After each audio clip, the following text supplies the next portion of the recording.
Okay, thank you very much. Wow, what a group of people. They make a lot of money. It's a hell of a group. How are you? Pleasure, Mr. President. Nice to see you, yes. These are the greatest executives in the country, in the world. Nice to see you. Nice to see you, Mr. President. It's a great honor. These are among the greatest executives anywhere in the world, so it's an honor to have them with us, and I think they'll be very happy about what we have to say. I thought I'd start by announcing two things. This is the gold card that, as you know, the Secretary of Commerce and myself and some others have been working on for quite a while. And Howard, how much have we sold in a few days? $1.3 billion worth in a matter of a couple of days. That's essentially it's the green card on steroids. And it's a pathway, and it's been an amazing thing. And as you know, millions of people pour into our country from the border. And not anymore, they don't know, nobody comes in actually anymore. But under the Biden administration, 25 million people came in, and they came from prisons and mental institutions, and they were drug dealers, and all sorts of people came in that shouldn't be here. They came from the jails all over Venezuela, all over the world, the Congo. And now when they come in, they have to pay $1 million. And we've had a tremendous surge. And you're going to be happier than anybody because when you go to Harvard and the Wharton School of Finance and all of the great schools and you want to hire somebody and then you find out that, I'm sorry, they can't stay in our country for more than 24 hours. They graduate from the top schools. These people want to hire them. Now you're able to buy a card and you're able to keep people in the country. They can't keep people in the country. And they go to Canada, they go to other countries. A lot of times they go to Canada even though they work for the companies behind me. So now you're able to buy, the companies are able to buy the card and use it for people coming in to our country so they can stay in our country instead of being immediately shipped out after graduating. They graduate number one in their class at the best school, and they want to go to work for Johnson & Johnson, as an example, who's not here today, who will be here next week. They're well represented here. But they want to go to work for one of the great companies behind me, and you learn they can't do that because they're shipped out of the country. They're not shipped out anymore. So your company will pay a little bit, but that's okay. You'll be able to get them. So I just wanted to, it's called the gold card, the Trump gold card. Quite a beautiful thing. And you've taken in just a few days, you've taken in over $1.5 billion. That goes all toward reducing debt, goes into the Treasury of the United States. And I thought I'd do this before we start on most favored nations. I want to read this because I would have said it the other night, but I was not allotted too much time, actually. We had a couple of brand new shows opening, and I understand that. But I do want to say, and some people say, oh, you shouldn't say it. It sounds negative. To me, I think it sounds positive. The only reason our unemployment tucked up and went up to 4.5%, which it went up to 4.5%, which is quite a low number, but still, is because we are reducing the government workforce by numbers that have never been seen before. In other words, government jobs are way down. And as you know, we don't need 10 people to fill one job, which is what we had in government in many cases. So the government workforce, by numbers that have never been seen before, has been reduced very substantially, and it will continue to be reduced. 100% of our new jobs are in the private sector. So this is for the last number of months. Think of that, 100%. Are you shocked to hear that? That's the way to make America great again, when you think, right? It's the only way. 100% of new jobs are in the private sector. And I could reduce unemployment to 2%, 1%, or practically zero by just hiring people into the federal government, even though those jobs are not necessary, which is what we had before. We had millions and millions of people having jobs that they never even showed up. So I wish that the media would report that the 4.5% is an amazing number. And again, if they don't report it, I guess maybe I'll just let some people go into the federal workforce, it'll look really wonderful. And what we're doing is the only way you can do it to make a country great. You can't have the government jobs, you have to have the private sector jobs, and these are among the biggest hires of private sector. So we have reduced the federal workforce by tremendous hundreds of thousands of people, and that reflects in unemployment, but that will be used up very quickly, and we've 100% of the new jobs, which, by the way, it's a record-setting number of jobs, too, is in the private sector. And I think that'll get even stronger when these buildings being built all over the country, of which they're building some, too, but AI and auto plants and everything else, they're being built all over the country. When that happens, your numbers will be even better. But I would like you to report it the way it is. We don't do the federal workforce jobs. We're reducing that very substantially. I'm thrilled to be joined by the leaders of 9 of the world's largest pharmaceutical manufacturers, all very big names, celebrities in their own right, very, very powerful people, and they head some of the most admired companies anywhere in the world. It's a great group. To announce that they've agreed to offer many of their flagship drugs, really all of their flagship drugs, at heavily discounted, most favored nations prices. In other words, whatever the drug sells for over the world, in the world, whatever the lowest number is, if it's Germany, if it's in UK, anywhere, we will match that price. Right now, sometimes it's 10 times higher. We've been laughed at and scoffed at for years. For years. In fact, I was going to do it in my first term, but unfortunately, with the advent of COVID, as you would say, it was not, I don't think it was a very good time to be hitting up Spain, Italy, France, but now we're doing it. So the hardest thing to do is going to be to get a country to do it, because we would have a pill in New York that was for sale for $130, and you could buy it in Germany and France and Spain and someplace anyways. They set their own prices for $10. So we'd pay 10 or 13 times more, pay 5 times more, pay all different prices. Now, whatever the lowest price is. Now, the pharmaceutical companies were difficult, but they also love our country. They knew it was unfair. And they were great. I appreciate it.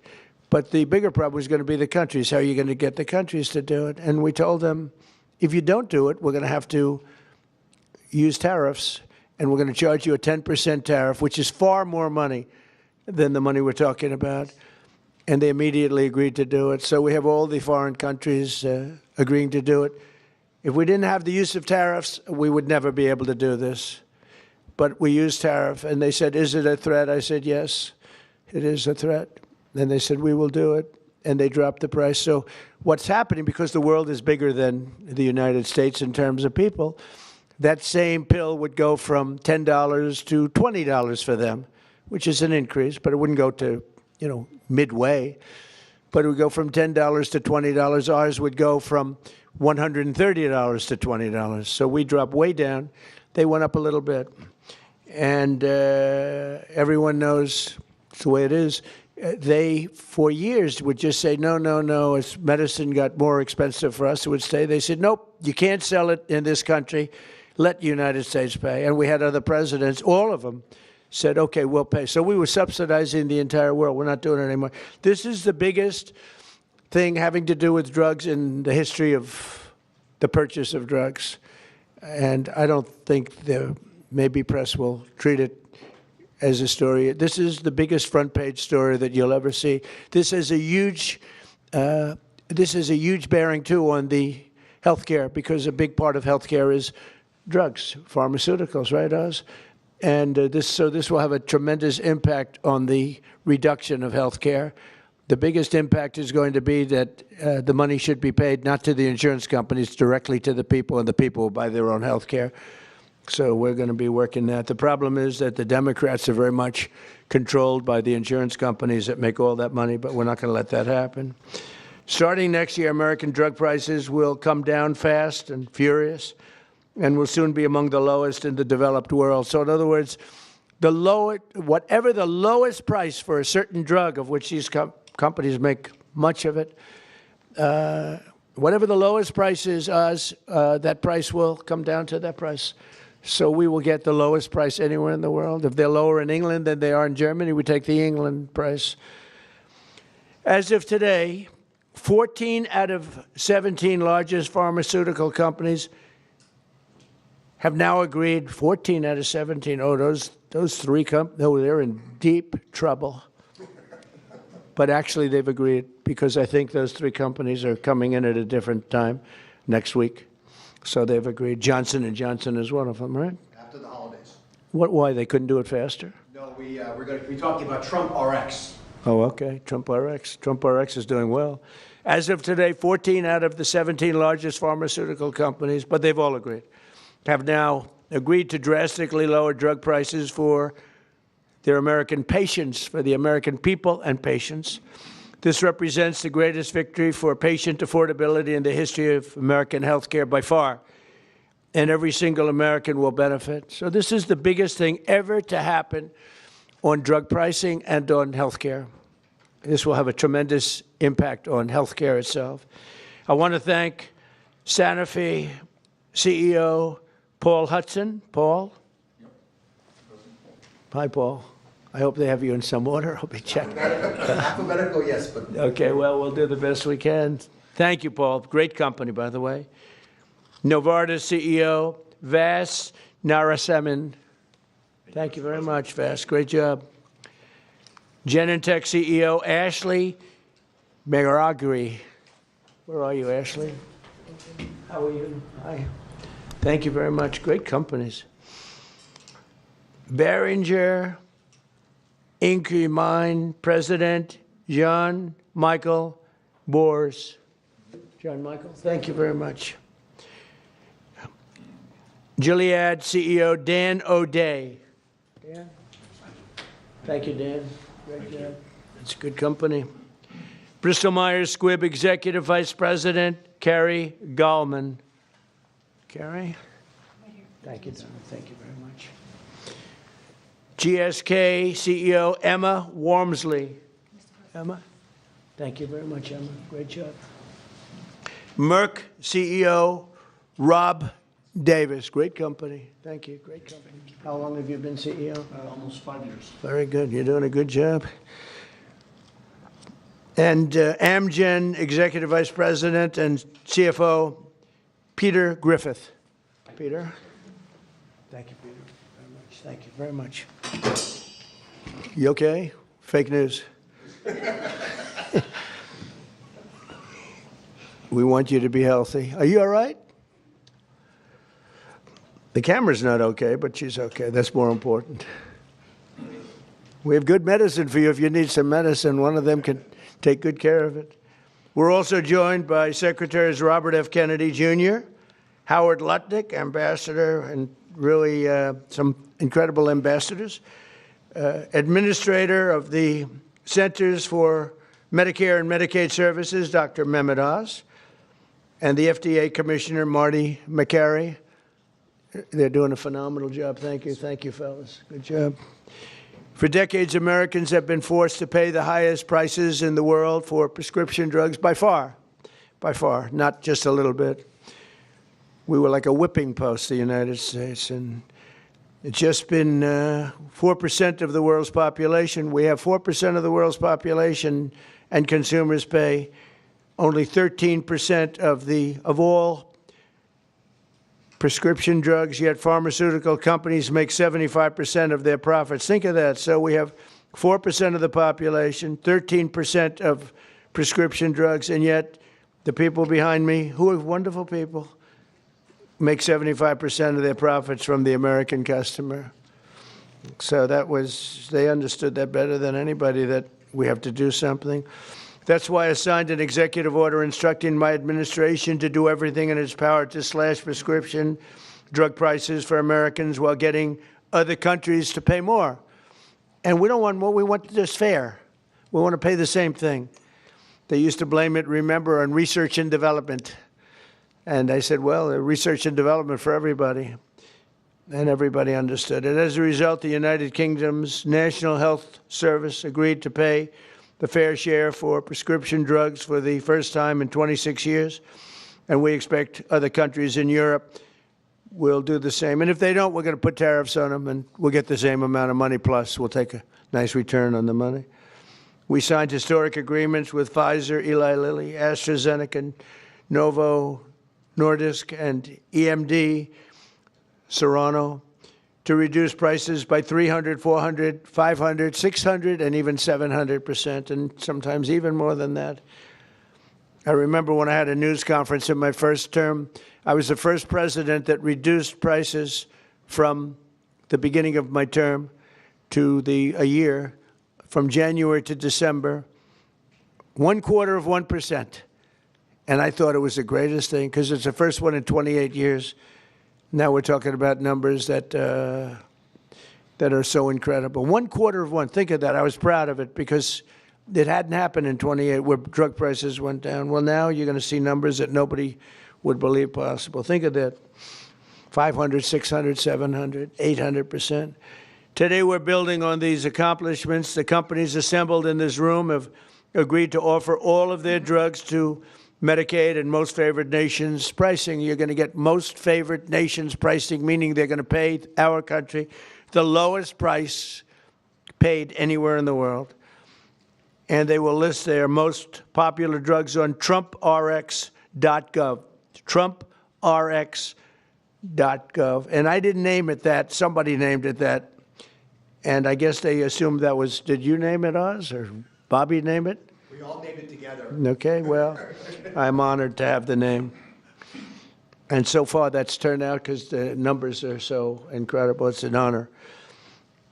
And you're going to get massive discounts to all consumers. So massive discounts will be not even offered. It's just going to be a fact. All consumers will get massive discounts. That's TrumpRx.gov. Every new drug produced by these companies in the future will permanently be offered to American patients at most favored nation prices. You know, people used to talk about that for years, but nobody ever did anything about it. No other president did. And it wasn't easy, but it worked out great, and I'm so proud of the people behind me. As an example of the price reductions we have secured through these new agreements, Santa Fe will cut the cost of its blood thinner, Plavix, from $750 to less than $16. Wow. Where's Santa Fe? Where are you? What? That's incredible, huh? Could have gone to $17, maybe. That's amazing. And you're going to do tremendous business. You're going to do much more business. So that's coming from $750, think of that, $750. And that's the number one blood thinner. I don't want to know about that. I take an aspirin. To less than $16. Think of that. Bristol Myers Squibb, great company, both great companies, will cut the price of HIV medication, Rayurtaz, from nearly $1,500, $1,500 to $217. And it will cut the cost of hepatitis B medication, Baraclude, from $1,400 to $413.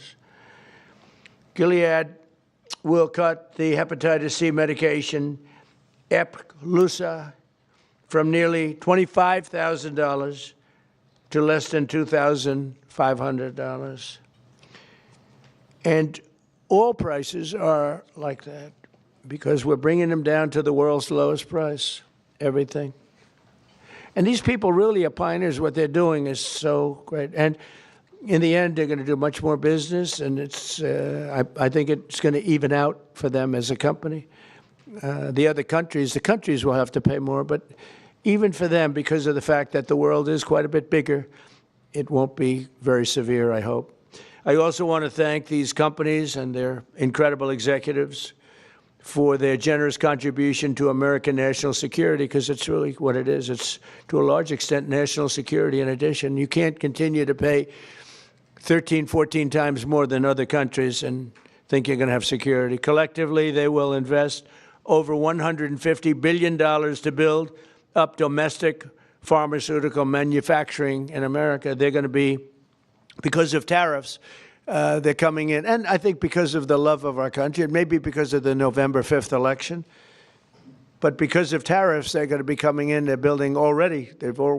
Just about all of them have started. They're building their plants in all states all over the country, and they're building incredible pharmaceutical plants. We're going to have close to 100% of our pharmaceuticals in a very short period of time made in the USA. As part of these agreements, Merck will also donate 3.5 tons of antibacterials to be placed in America's strategic reserve. Thank you very much. GSX will donate over 200 pounds of ingredients to make rescue inhalers, which is a big deal, and Bristol-Myers Squibb will donate 6.5 tons of blood thinners. We appreciate it. Such amazing companies. Every president for a generation has promised to reduce drug prices, but they were talking about a little bit like that. I am the only one of them to ever even think in terms of favored nations, and that's what this is. Favored nations. It's called most favored nation. We are now a most favored nation. I want to thank the leaders in the room, and I also want to thank the leaders of all of the countries that had to pay a little more so that we were treated fairly. I really do. I want to thank the leaders of countries. And they knew the alternative was not much of an alternative, because if they didn't do it, we were going to charge them tariffs, and the tariffs would have been much more severe than what they did. But they did do it as soon as they realized about the tariffs. Then they did it very easily. No, they're very good people. Let's start with Amgen's Executive Vice President, who I already introduced, and I introduced the people here. So I'd like to ask Bobby and Oz to say a few words, and also I'd like to ask if anybody would like to speak on behalf of your company, or just say how great this country is doing. And you're all building tremendous facilities now in the United States instead of other countries that we all know about. But if you'd like to say something. So, Oz, do you want to start? And Bobby? Thank you.